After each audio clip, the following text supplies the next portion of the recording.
lors d'une émission télévisée diffusée sur une chaîne française. Roselyne Bachelot, ancienne ministre française, a critiqué la décision du Maroc de refuser l'aide de la France après le récent séisme.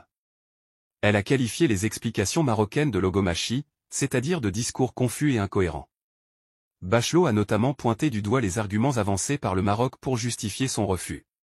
Elle a estimé que la compétence des équipes de sauvetage françaises était reconnue, que la proximité géographique n'était pas un critère déterminant et que le Royaume-Uni, qui a été accepté, a la même position que la France sur le Sahara occidental.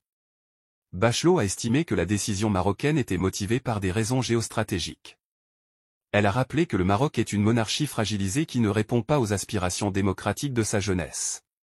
Je vous laisse écouter le point de vue de Roselyne Bachelot qui illustre cette campagne acharnée contre le Maroc.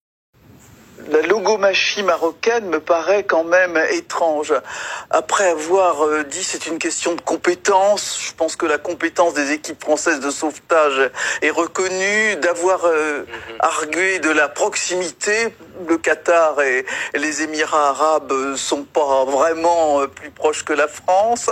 Après avoir dit qu'il fallait tout juger au prisme de l'affaire du Sahara ex-espagnol, du Sahara occidental, on voit que les Anglais qui ont été retenus en fait ont la même position que la France. Non, moi je pense qu'il y a un problème géostratégique beaucoup plus global avec le Maroc et que une fois de plus dans une monarchie fragilisée qui ne répond pas aux aspirations démocratiques de sa jeunesse, une jeunesse qui souffre beaucoup d'impéritie économique.